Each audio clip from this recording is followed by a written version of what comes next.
नमस्ते। Shelby hospital Jabalpur में आप सभी का स्वागत है। आज हमारे समक्ष हृदय रोग विशेषज्ञ doctor Ashish Tiwari sir, DNB medicine doctor Neeraj Paderia sir, medical superintendent doctor Sandeep Shrivastava sir उपस्थित है और हमारा आज का टॉपिक है हाइपरटेंशन इन यंग एडल्ट। तो आइए हम जानते हैं कुछ हाइपरटेंशन के बारे में।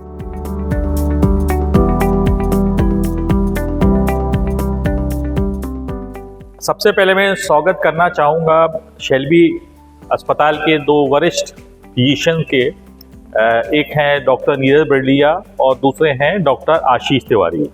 तो सबसे पहला मेरा प्रश्न रहेगा senior physician doctor Neeraj Badliya से, सर ये हाइपरटेंशन होता क्या है? सबसे पहले अपने दर्शकों को ये जानकारी दें कि हाइपरटेंशन नाम की जो ब्लड प्रेशर नाम की बीमारी है ये होती क्या है?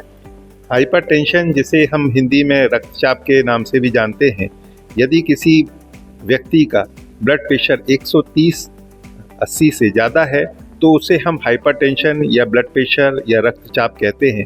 और यह रक्तचाप कई कारणों से हो सकता है और हमारे कई अंगों को प्रभावित करता है। जी। इसी सिलसिले में मैं अब अपने इंटरवेंशनल कार्डियोलॉजिस्ट शेल्बी हॉस्पिटल के डॉक्टर आशीष तिवारी से मैं ये जानना चाहूँगा कि कृपया अपने दर्शकों को ये बताएं कि जो ब्लड प्रेशर होता है, ये ब्लड प्रेशर शरीर के विभिन्न अंगों को कैसे अफेक्ट करता है? तो अगर उच्च रक्तचाप की बात करेंगे तो उच्च रक्तचाप एक सिस्टमिक बीमारी है जो शरीर के सभी अंगों को प्रभावित करती है और यह प्रभाव हल्के प्रभाव से लेके घातक रोगों तक हो सकता है। इसका मतलब हो सकता है उनके हार्ट को केवल किसी का हार्ट उच्च रक्तचाप की वजह से हल्का सा मोटा हो जाए और जिससे सांस फूलने की शिकायत हो, और इसकी दूसरी एक्सट्रीम पे हो सकता है उसको लकवा भी हो सकता है, उसको हार्ट अटैक भी हो सकता है और उसको किडनी फेलियर भी हो सकता है, उसको पेरिफेरल आर्टरी डिसीज भी हो सकता है। तो शरीर के सारे अंग आपको हार्ट उच्च रक्तचाप से प्रभावित होते हैं और हार्ट से लेकर दिमाग से लेकर किडनी से लेकर लिवर से लेकर हर अंग उच्च रक्तचाप से प्रभावित होता है। तो यह एक सिस्टमिक बीमारी है जिसमें उच्च रक्तचाप सभी अंगों को प्रभावित करता है। अब मैं डॉक्टर नीरज बड़लिया से ये जानना चाहूँगा, डॉक्टर साहब ये ब्लड प्रेशर की नॉर्मल रेंज कितनी होती है? और अभी प्रायः ये देखा गया है कि अब ये यंग जनरेशन, ये 30 से 35 वर्ष की उम्र वालों में भी ये ब्लड प्रेशर की बीमारी बहुत ज़्यादा पाई जा रही है। तो कृपया बताएं कि नॉर्मल रेंज क्यों होती है और ये अब ये कम उम्र के लोगों में भी क्यों पाया जाने लगा है? तो जैसा कि हमने बताया कि नॉर्मल ब्लड प्रेशर 130/80 होता है।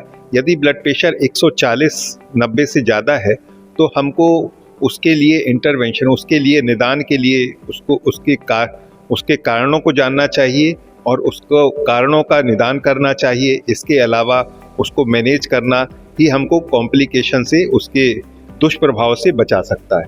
तो जितनी जल्दी से जल्दी यदि हम उसका निदान करते हैं, उसका कारण ढूंढते हैं, तो वह हमारे लिए बेहतर होता है। ऐसा ये यंग जनरेशन में आज का बड़ा कॉमन हो गया है। पहले तो सुनते थे 50 साल की वर्ष की उम्र के ऊपर ब्लड प्रेशर होता था, आजकल यंग जनरेशन 30-35 में आ रहा है। तो इसका कॉज क्या है और इससे बचा कैसे जा सकता है? जैसा कि आप सभी जानते हैं कि अभी यंग जनरेशन में हाइपरटेंशन के कारण जो हैं वो आज लाइफ स्टाइल जो फास्ट लाइफ हो गई है, सेडेंट्री लाइफ हो गई है, वर्क फ्रॉम होम हो गया है और सेडेंट्री लैक ऑफ एक्सरसाइज नहीं करना, बैठकर ज़्यादा देर काम करना, जंक फूड और high salt diet, high carbohydrate की डाइट लेना और साथ में स्ट्रेस होना, एंग्जाइटी होना, नींद का पूरी नींद ना लेना और पूरी नींद के अलावा मोटापा होना, यह सब यंग जनरेशन में बहुत तेज़ी से बढ़ रहा है। इसके कारण यंग जनरेशन में ब्लड प्रेशर जल्दी ही देखा जा रहा है।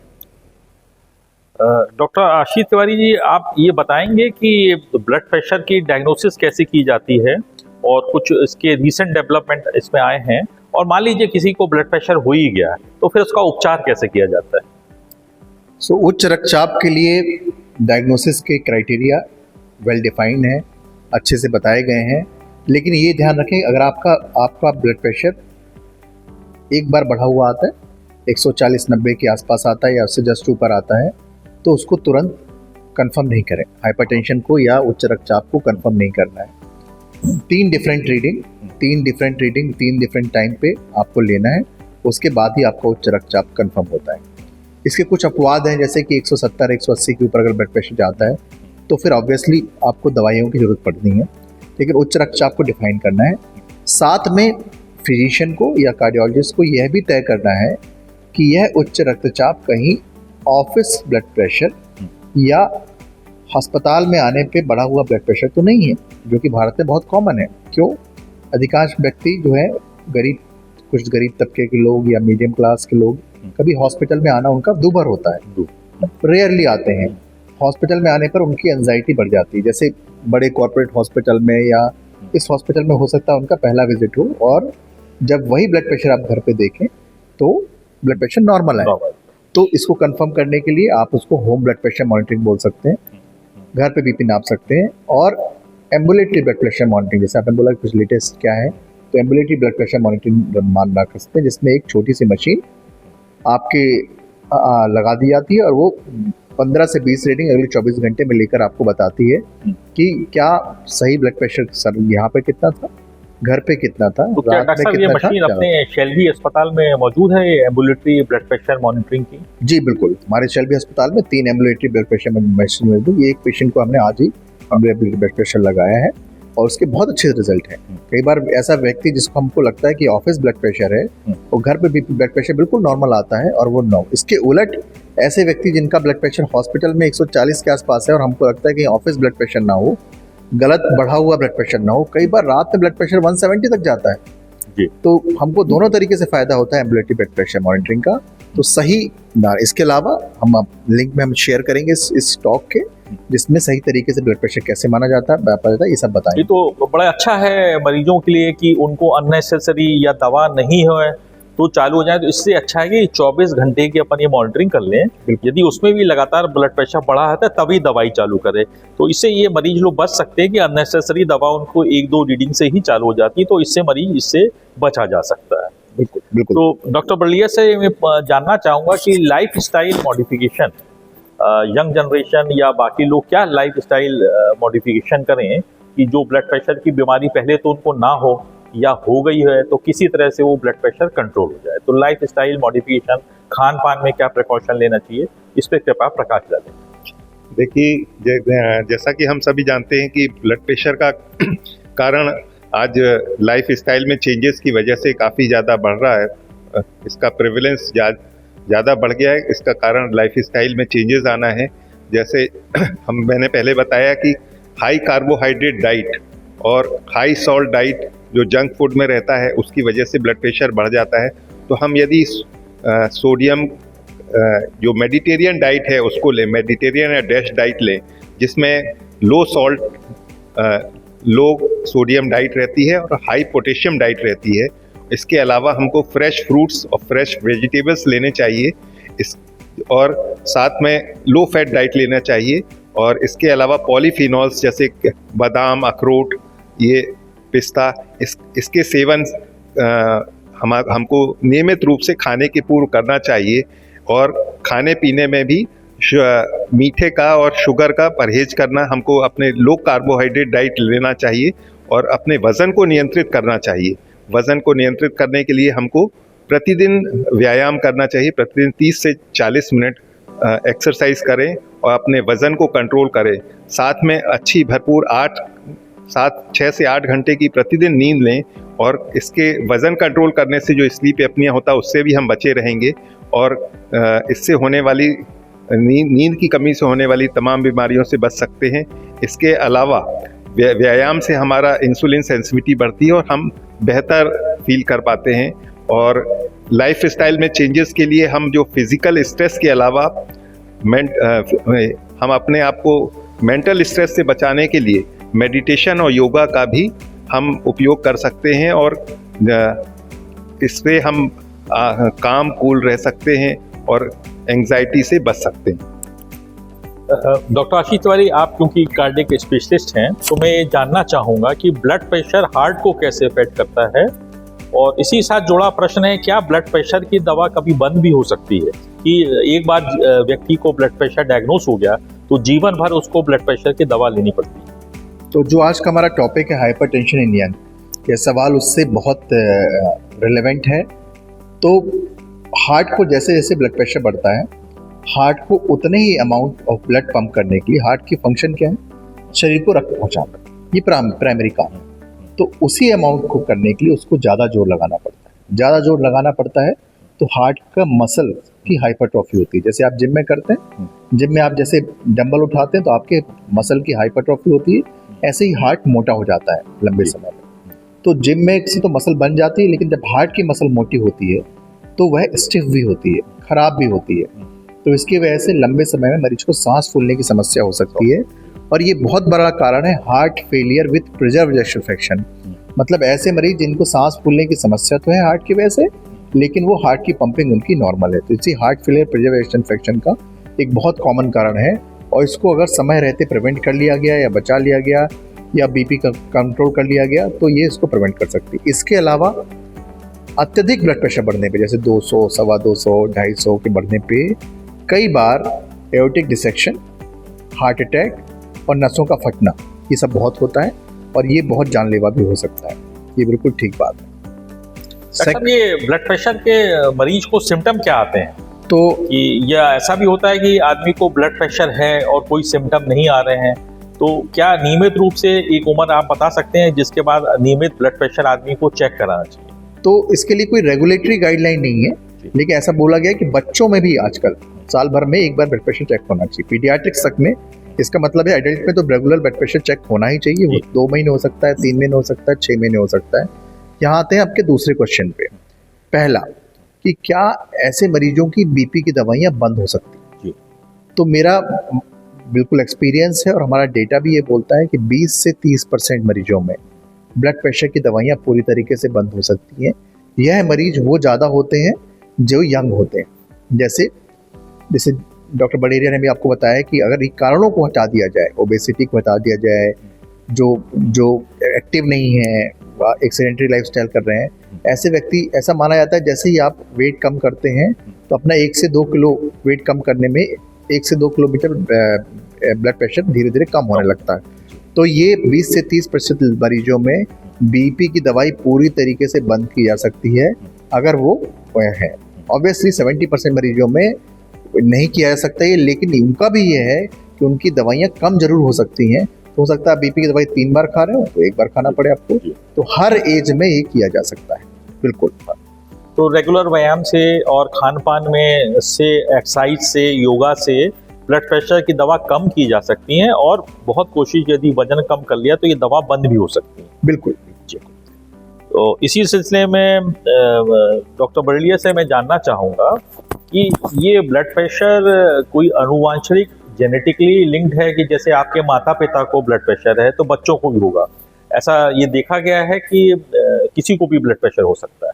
नहीं, ब्लड प्रेशर का जो, जैसा कि हमने बताया, जो नॉन मॉडिफाइबल फैक्टर्स हैं उसमें आनुवांशिक कारण प्रमुख होता है। तो आनुवांशिक माता पिता को यदि ब्लड प्रेशर है तो बच्चे को होने की संभावना होती है। इसके अलावा जो नॉन मॉडिफिकेशन फैक्टर हैं, जो एडवांस एज होता जाता है, और व्यक्तियों में, मेल्स में ज़्यादा ब्लड प्रेशर पाया जाता है।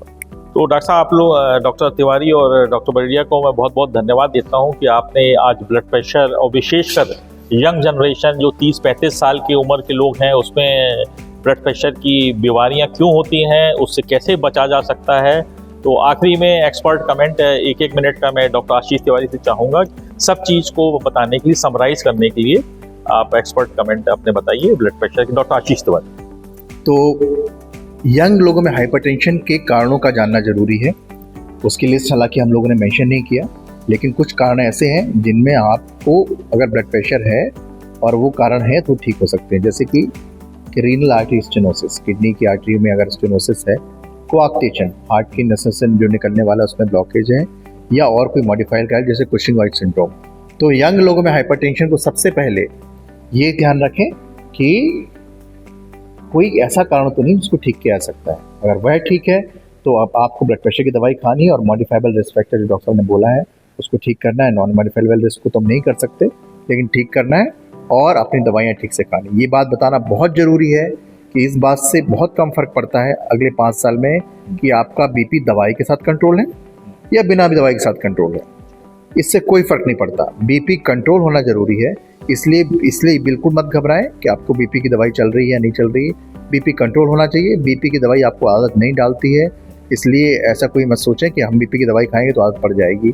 बीपी कंट्रोल होना जरूरी है, या तो दवाइयों के साथ हो या बिना दवाइयों के साथ। डॉक्टर नीरज बड़लिया, आपने आज ब्लड प्रेशर में जो प्रकाश डाला, तो आपके जो 20 साल का अनुभव है, तो इसको संक्षेप में अपने दर्शकों को बताएं कि ब्लड प्रेशर एक वो, जैसा मैंने सुना था, एक साइलेंट क्लियर होता है। कई बार आदमी को ब्लड प्रेशर होता है तो भी नहीं मालूम होता, तो नियमित जांच और खान पान और जो भी आप अपने 1 मिनट में जो भी सलाह देना चाहेंगे, आप कृपया वो दर्शकों को बताएं कि ब्लड प्रेशर के लिए बचने के लिए क्या करना चाहिए और जिनको हो गया उनको क्या करना चाहिए। तो जैसा कि मैंने पहले बताया, लाइफ स्टाइल चेंजेस जो नॉन फार्माकोलॉजिकल इंटरवेंशन है वो हमको पहले करना चाहिए अपने खान पान और जीवन शैली में, और वज़न का प्रबंधन, खान पान में नमक और कार्बोहाइड्रेट का प्रबंधन।